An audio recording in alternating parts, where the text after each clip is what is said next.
कौन सा है? पैथोजेनेसिस ऑफ सेल इंजरी है।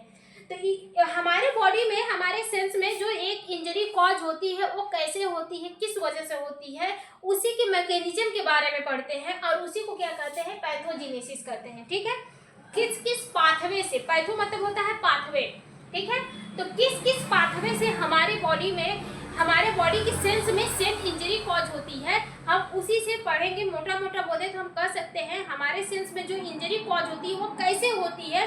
अभी तो हमने कॉजेज देखा, कौन सा कॉजेज देखे, फैक्टर्स देखे, कौन कौन से किस किस फैक्टर की वजह से हो रहा है। अब उसी फैक्टर की वजह से सेल इंजरी होती कैसे है उसके बारे में स्टडी करेंगे। ठीक है, अब देखिए, तो यही बोला है it is the process of development. ठीक है, पहले शुरू से देखिए pathology of the cell injury. इसमें हम लोग मैकेनिज्म ऑफ एक्शन के बारे में समझेंगे, किसके मैकेनिज्म ऑफ एक्शन के बारे में समझेंगे। देखिए, it is the process of development of cell injury which involve the step of mechanism. ऐसे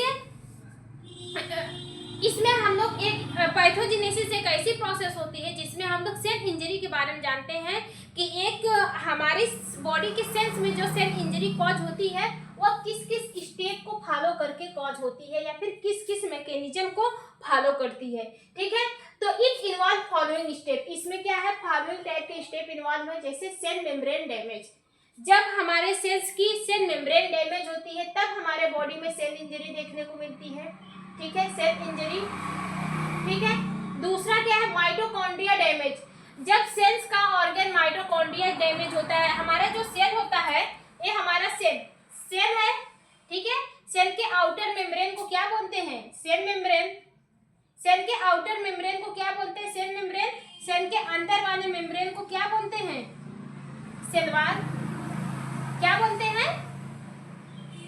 सेल वॉल। अब इसमें क्या होता है? न्यूक्लियस होता है, बीच में जो क्या होता है? न्यूक्लियस होते हैं। इसको हम लोग क्या बोलते हैं? न्यूक्लियस के नाम से जानते हैं या फिर न्यूक्लियस मेम्ब्रेन। ठीक है, ये बीच वाला पार्ट क्या कहलाता है? न्यूक्लियस कहलाता है, न्यूक्लियस। ठीक है, न्यूक्लियस। फिर इसके बाद क्या है? न्यूक्लियस। फिर यहाँ पे आपको ना ऐसे करके माइटोकॉन्ड्रिया भी देखने को मिलेगा। सॉरी, ये हमारे सेल के पार्ट होते हैं। इसमें आपको क्या देखने को मिलेगा? माइटोकॉन्ड्रिया भी देखने को मिलेगा। क्या? माइटोकॉन्ड्रिया। ठीक है, और इसके अंदर आपको ऐसे ऐसे करके गोल्गी बॉडी भी देखने को मिलेगी। ऐसे ऐसे करके क्या देखने को मिलेगा? Sorry, endoplasmic reticulum. क्या देखने को मिलेगा? इंडोप्लाज्मिक रेटिकुलम देखने को मिलेगा। ठीक है, इंडोप्लाज्मिक रेटिकुलम।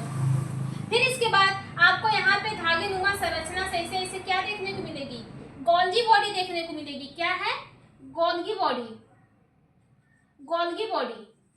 ठीक है, फिर इसके बाद आपको इसी में राइबोसोम देखने को मिलेगा। ऐसे ऐसे में क्या देखने को मिलेगा? राइबोसोम। तो ऐसे ढेर सारे क्या होते हैं। फिर यहाँ पे आपको लाइसोसोम भी देखने को मिलेगा। ऐसे क्या देखने को मिलेगा? लाइसोसोम। ये क्या है? ये हमारे सेल्स के ऑर्गेनल्स हैं।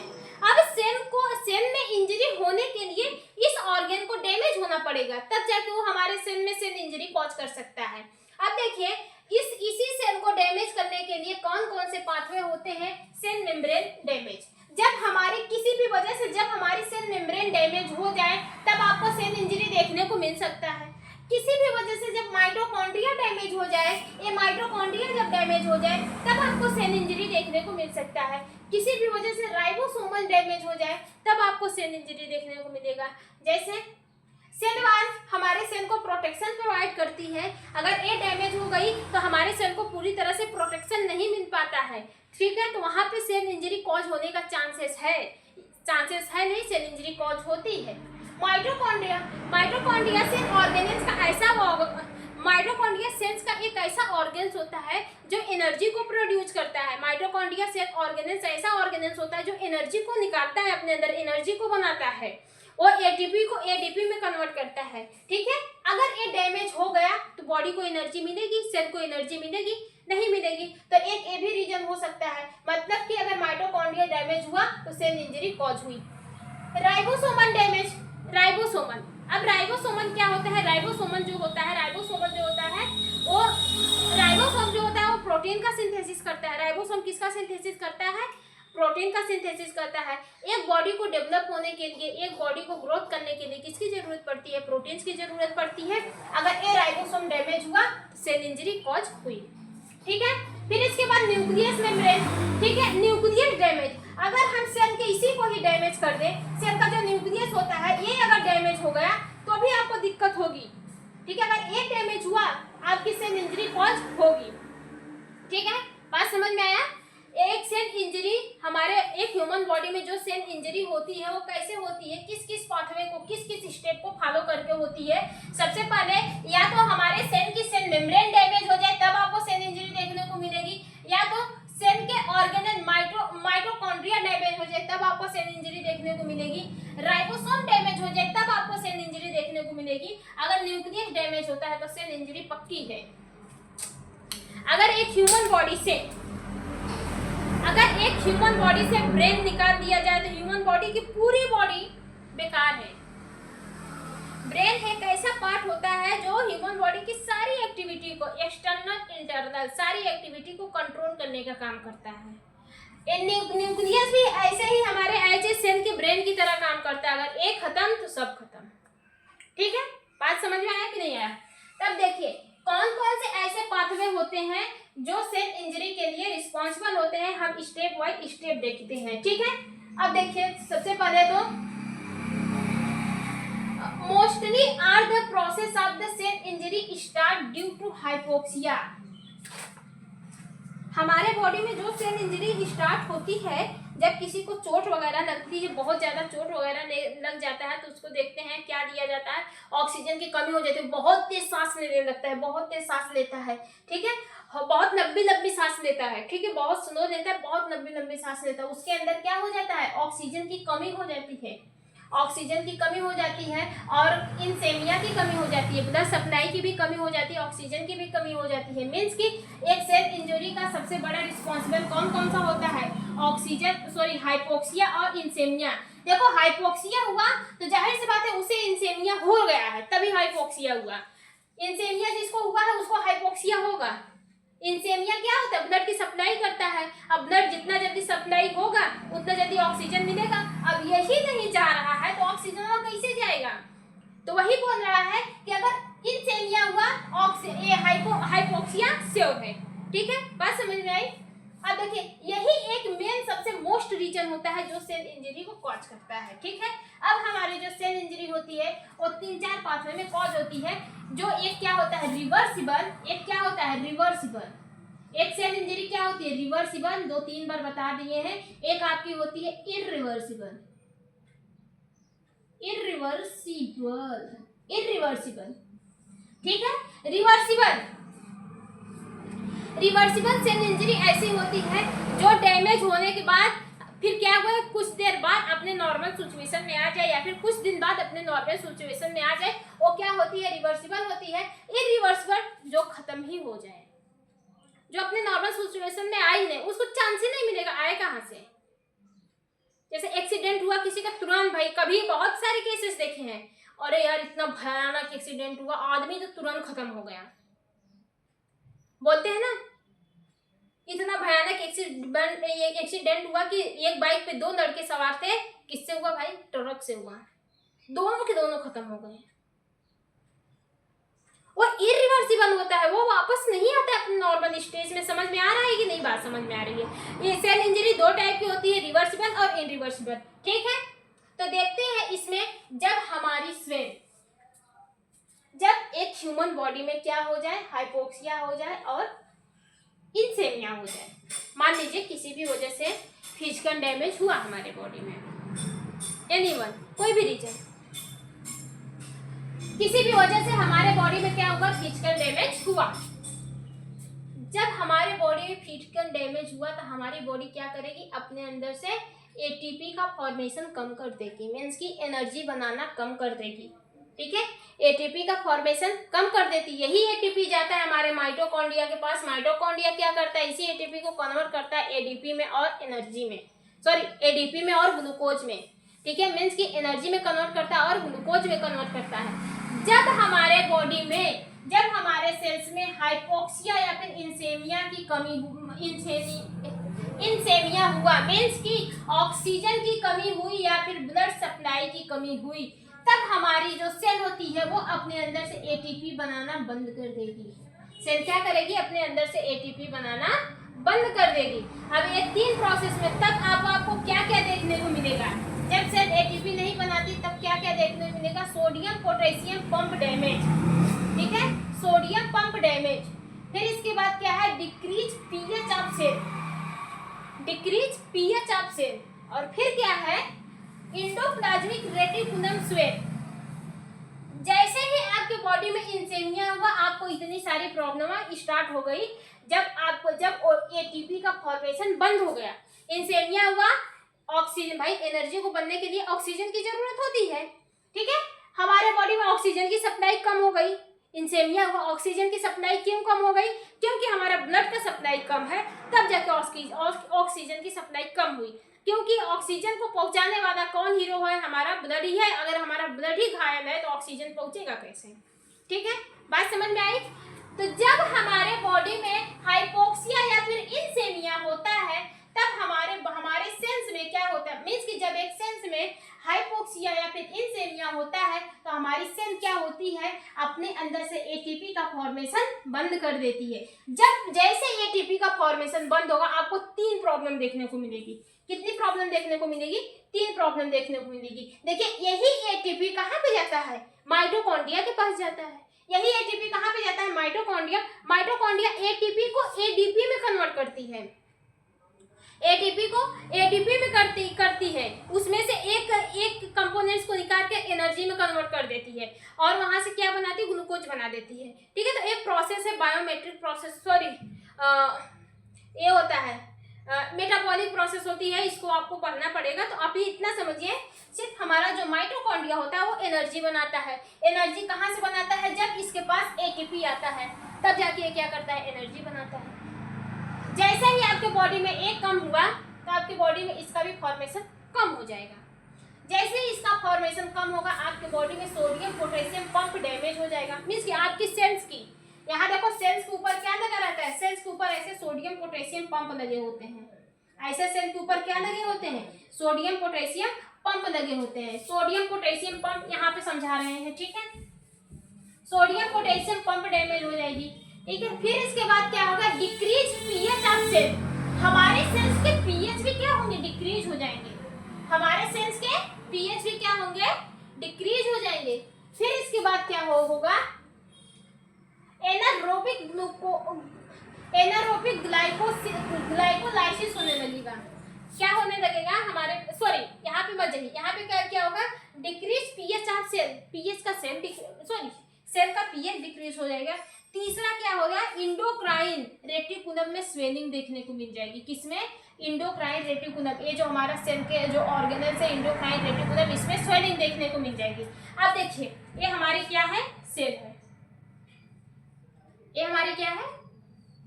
सेल है। तो ऐसे ऐसे बना दे रहे हैं। ये हमारी क्या है? सेल है। सेल के ऊपर क्या लगा रहता है? सोडियम पोटेशियम पंप लगा रहता है। क्या लगा रहता है? सोडियम पोटेशियम पंप लगा रहता है। ये हमारा क्या है? सोडियम पोटेशियम पंप है। इसको हम लोग किस नाम से जानते हैं? सोडियम प्लस डबल आयन और एक पोटेशियम पंप। इसमें क्या होता है?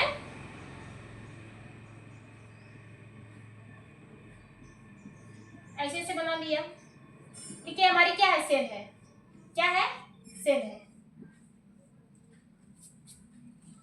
ये हमारी सेल है। बात समझ में आई? ये सेल का ऊपर वाला भाग क्या है? Extra cellular new. क्या है? Extra cellular new. नीचे वाला क्या है? Intra cellular new. अब देखो, ये जो पंप है, इसमें से क्या होता है? इसमें से 3 सोडियम आयन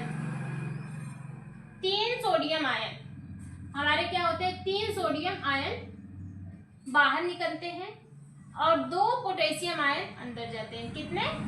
2 पोटेशियम आयन अंदर जाते हैं। इसमें देखो सोडियम, इतनी बात समझ में आई? ये जो पंप होते हैं, इसमें क्या होता है? ये जो पंप होता है,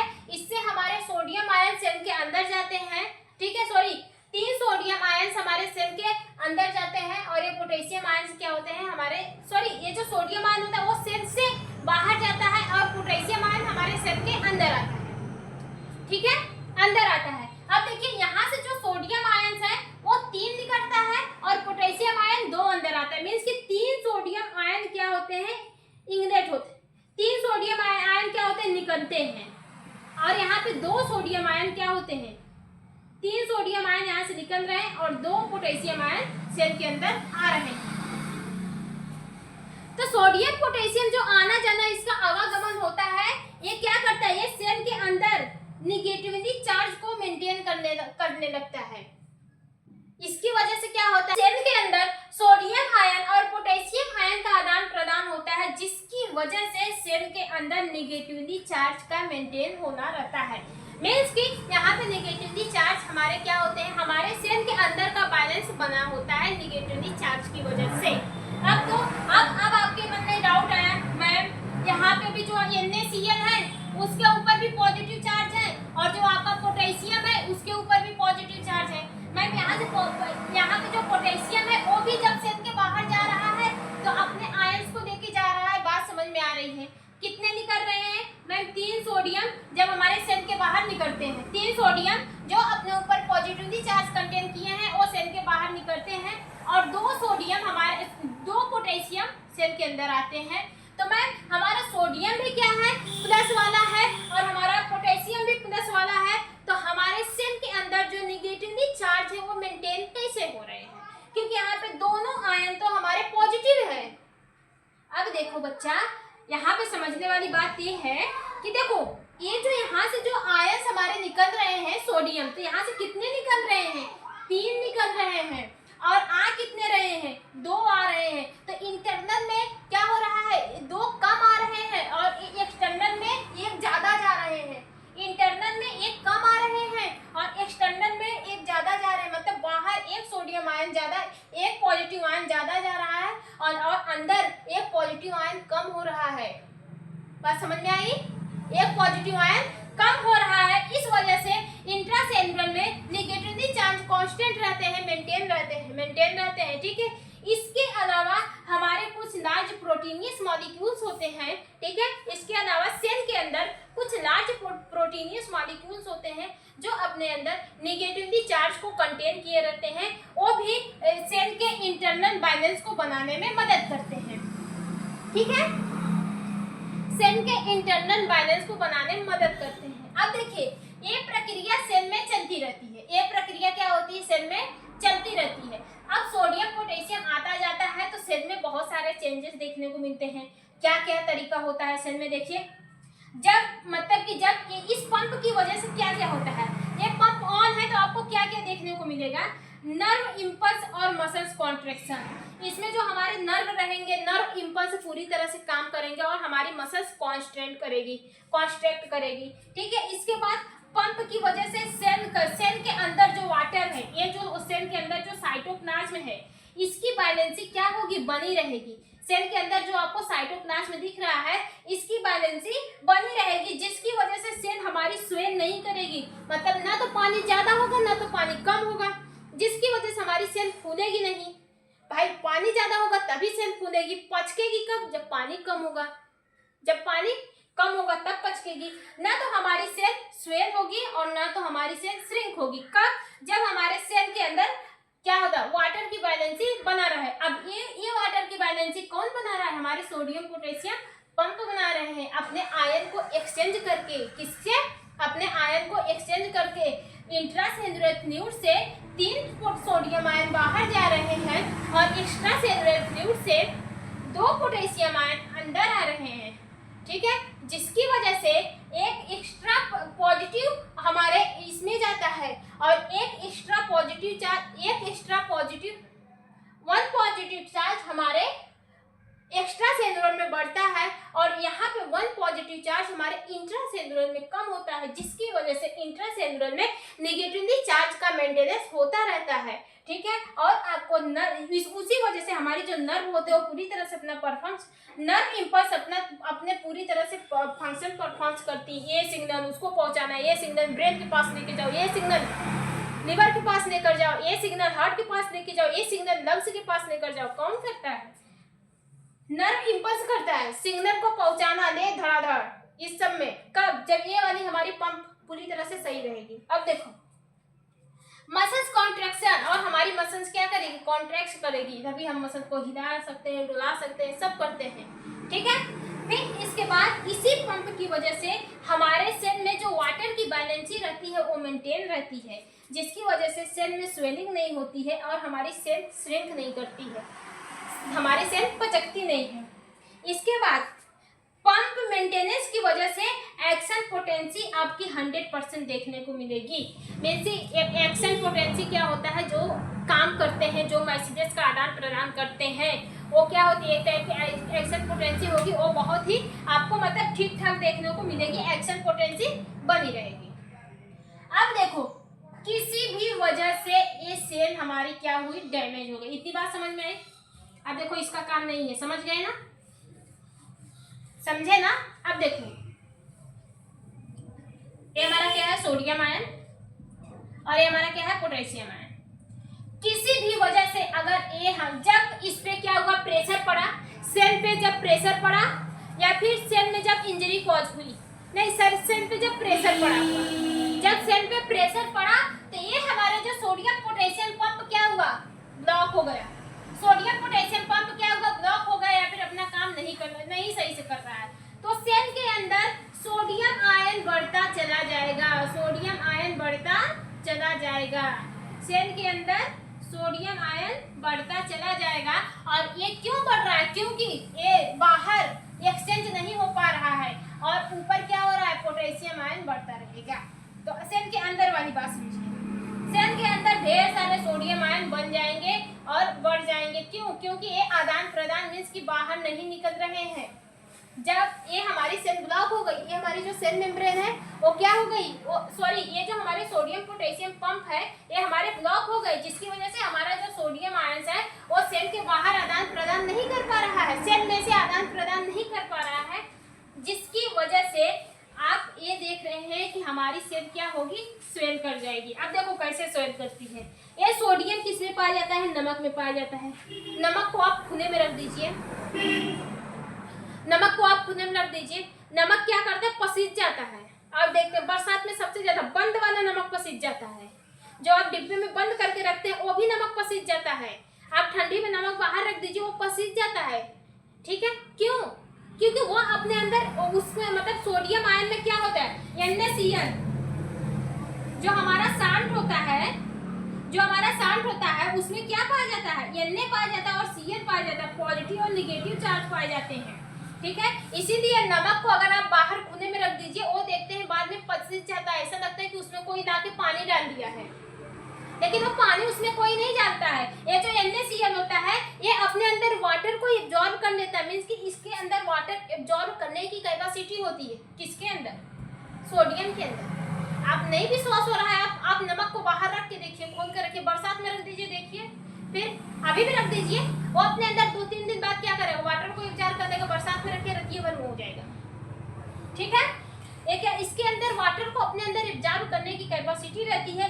जब ये सोडियम आयन हमारे सेल के अंदर बनता चला जाएगा, जब इसका कंसंट्रेशन सेल के अंदर ज़्यादा हो जाएगा, तो ये सेल में जो वाटर है ना, ये जो सेल में वाटर है ना, उसके अंदर एब्जॉर्ब कर लेगी, अपने अंदर वाटर को एब्जॉर्ब करने लगता है, अपने अंदर वाटर को सोखने लगता है, जिसकी वजह से आपकी सेल स्वेल कर जाती है, जब सोडियम पोटेशियम अपने सेल के अंदर क्या होने लगता है? Intracellular accumulation of the Na। Intracellular accumulation मतलब होता है जब ये सोडियम अपने अंदर वाटर को लेता है, उसी प्रोसेस को क्या कहते हैं? इंट्रासेलुलर एक्युमुलेशन कहते हैं। ठीक है, बात समझ में आई? जिसकी वजह से हमारी सेल स्वेल हो जाएगी, और यही एक रिस्पॉन्सिबल होता है क्या? सेल को डैमेज करने के लिए। अब ये ठीक भी हो जाता है, ये ठीक भी हो जाता है। भाई किसकी वजह से हो रहा है? किसकी वजह से हो रहा है? हाइपोक्सिया की वजह से हो रहा है। किसकी वजह से हो रहा है? हाइपोक्सिया की वजह से हो रहा है। तो जब देखते हैं बहुत ज्यादा सांस नहीं ले रहा है तो उसको वेंटिलेटर लगा देते हैं, कुछ देर में वो अपने नॉर्मल कंडीशन में आ जाता है। तो ये बीमारी आपको ठीक हो सकती है, लेकिन जब लॉन्ग कंडीशन में रहती है तब बाद में बताते हैं। ठीक है, अभी देखिए। अब दूसरा क्या है, decrease in of the pH cell, decrease in of the pH cell. अब इसमें देखो क्या होता है, देखो हमारी जो ग्लाइकोसाइड्स होती है वो क्या करती है,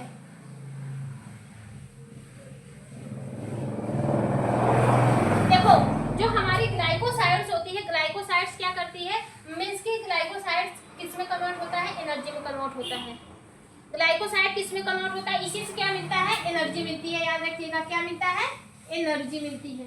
अब इस एनर्जी को बनाने के लिए क्या होता है, पहले हमारे बॉडी में क्या होता है, एरोबिक होता है, एरोबिक प्रोसेस होती है। कौन सी प्रोसेस होती है, एरोबिक प्रोसेस होती है। ये जो एरोबिक प्रोसेस होती है ये बेसिक नेचर की होती है। किस नेचर की होती है, बेसिक नेचर की होती है। लेकिन जब हमारे बॉडी में हाइपोक्सिया हुआ, जिसकी वजह से हमारे बॉडी में, हमारे सेल्स में एटीपी का फॉर्मेशन बंद हुआ, हमारे जो सेल होते हैं उसका पीएच डिक्रीज होने लगा। कैसे उसका पीएच डिक्रीज होने लगा, क्योंकि यहाँ पे जो ग्लूकोज को एनर्जी में कन्वर्ट करने के लिए एरोबिक प्रोसेस हो रही थी जो बेसिक नेचर की थी, यहाँ पे अपोजिट होने लगता है। यहाँ पे देखो एनर्जी बनना बंद हो जाएगा, एनर्जी बनना बंद हो जाएगा। देखो ये क्या हुआ, एरोबिक प्रोसेस, देखो ये हमारा डिक्रीज हुआ।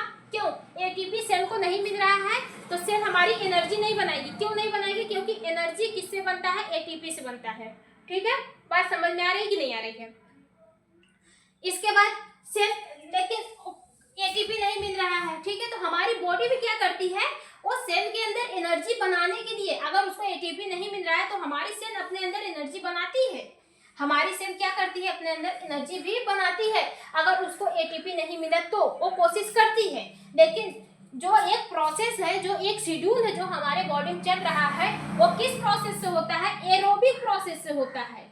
एरोबिक प्रोसेस से होता है। ये एरोबिक किस नेचर का है, ये थोड़ा सा बेसिक नेचर का होता है, जिसकी वजह से हमारा पीएच मेंटेन रहता है। ये बनता किससे है, जब इसको एटीपी मिलती है, एटीपी मिलती है। एटीपी कहाँ से मिलती है भाई, कौन देता है एटीपी, हमारा ऑक्सीजन देता, हमारा ब्लड देता है। ब्लड, एटीपी को बनने के लिए हमें किसको जरूरत होती है, ऑक्सीजन की जरूरत होती है, ब्लड की जरूरत होती है। ऑलरेडी हमको यहीं पे सब खत्म हो गया है, किसकी वजह से, हाइपोक्सिया और इंसेमिया की वजह से। ठीक है, जब हमारे बॉडी में ऑक्सीजन नहीं मिलेगा, तो जब ऑक्सीजन नहीं मिलेगा तो एटीपी नहीं बनेगी, एटीपी नहीं बनेगी तो एनर्जी नहीं बनेगा हमारे बॉडी में। जब हमारे सेल्स को एनर्जी नहीं मिलेगी तो हमारी सेल्स क्या करेगी, एटीपी का इंतजार नहीं करेगी, वो क्या करेगी, अपने आप ही एनर्जी बनाने लगेगी।